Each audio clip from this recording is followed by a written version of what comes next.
नमस्कार सभी को। काफ़ी अरसे के बाद आज मैं आपके सम्मुख एक बार फिर प्रस्तुत हुआ हूँ अपने YouTube वीडियो के माध्यम से। और आज का मेरा विषय है एक नम्र निवेदन करना हमारे सांसदों को, हमारे विधायकों को, कि जो पार्लियामेंट है उसको शर्मसार न करें, विधानसभा को शर्मसार न करें और उसकी महिमा बनाए रखें। रिसेंटली अभी जो मानसून सत्र चला था, जनता जनार्दन ने देखा कि कैसे इस पूरे सत्र को ख़राब करने की कोशिश की गई थी। इतना हाय है तौबा, इतना है हल्ला, इतना शोर, इतनी असभ्यता दिखाई गई थी कि हम लोगों को शर्म आना शुरू हो गई थी, क्योंकि हम किसी भी वक्तव्य समझ नहीं पा रहे थे, सुन नहीं पा रहे थे, क्योंकि बीच में काफ़ी सांसद एक ही स्वर में हल्ला कर रहे थे। सभापति तक को प्रॉमिस करने के बाद कि वे सभ्यता से रहेंगे, वो नहीं रहे और उन्होंने अपना बोलना चालना शुरू कर दिया। अब मेरा ये वीडियो के थ्रू आम पब्लिक को भी निवेदन है कि आप भी आगे आइए, इस समाचार को, इस मैसेज को आगे बढ़ाइए। और मैं भी कोशिश करूँगा कि ये सांसदों के पास, विधायकों के पास, नेताओं के पास पहुँचे और आप भी पहुँचाने की कोशिश करना, क्योंकि जो हम देख रहे हैं विधानसभा में और लोकसभा में बर्ताव जो हो रहा है, उसकी जितनी निंदा की जाए उतनी कम है।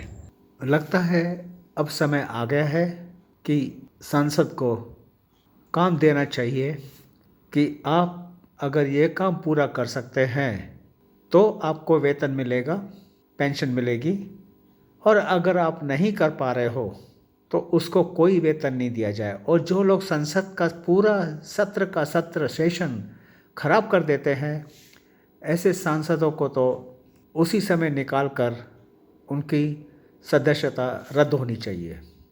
बहुत हो गया, ये भारत की सभ्यता नहीं है। आप ऐसे व्यवहार करते हो जैसे आप जंगल में बैठे हैं। आप लोगों को थोड़ा ख्याल रखना चाहिए और संसद की महिमा का ख्याल रखना चाहिए, उसका आदर बनाए रखना चाहिए। नहीं तो देश विदेश में आप अपना किस तरह का सभ्यता का प्रचार कर रहे हैं। पब्लिक बहुत नाराज़ है, जनता बहुत नाराज़ है ऐसी बातों से कि हम कितनी बार तो जो सांसद बोल रहा है उसको सुन नहीं पा रहे हैं, क्योंकि झुंड में लोग सांसद महोदय चिल्लाना शुरू कर देते हैं। एक कठोर कानून बनना चाहिए इसके लिए। काम किया तो सैलरी, नहीं किया तो नो सैलरी।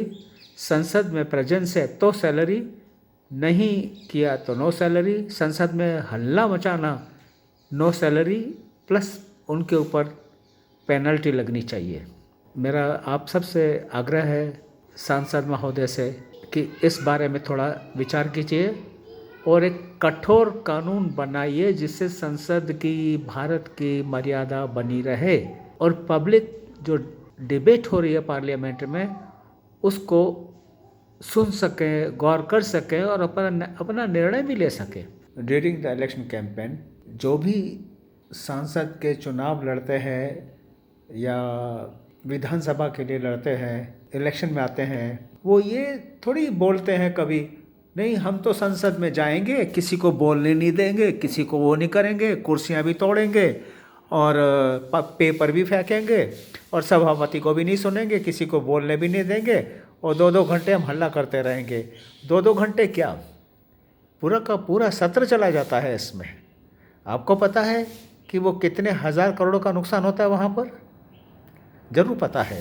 तो फिर पता है तो फिर अपने आप को इम्प्रूव क्यों नहीं करते कि ये संसद में नहीं हो सकता? वहाँ काम करने आए हो, ना कि टाइम वेस्ट करने आए हो। जैसी भाषा आप वोट मांगने के वक्त बोलते हैं, इतनी अच्छी पॉलिश्ड, पोलाइटली, वैसी भाषा आप संसद में क्यों नहीं यूज़ करते हो? करना चाहिए। वो हमारा मंदिर है, वहाँ हमको सारा हिंदुस्तान देख रहा है, वहाँ सारा देश विदेश हमको देख रहा है और हम ये परिचय दे रहे हैं अपना। भाइयों और बहनों, बड़े दुख की बात यह है कि आजकल तो कुछ विरोधी पार्टियां किसी पर भी, विरोधी दल के नेता पर, पार्टी पर ऐसे दोष लगाते हैं कि वो बहुत भ्रष्टाचारी है, इतना भ्रष्टाचार कभी नहीं हुआ है, ये वो है, ये वो है, और गाली गलौज करना। क्योंकि वो भी ये करते हैं पार्लियामेंट और विधानसभा के अंदर, क्योंकि उनको पता होता है कि यहाँ पर जितना भी झूठ बोला जाए, जितनी भी गाली गलौज करी जाए, उसके अगेंस्ट में एफआईआर नहीं होती है।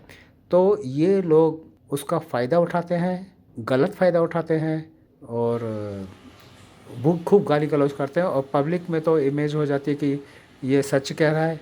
लेकिन वो डरपोक जो नेता है, वो बजाय बाहर बोलने के, पब्लिक में बोलने के लिए प्रूफ के साथ बोलने के बजाय, वो डर करके पार्लियामेंट के अंदर और विधानसभा के अंदर बोलता है।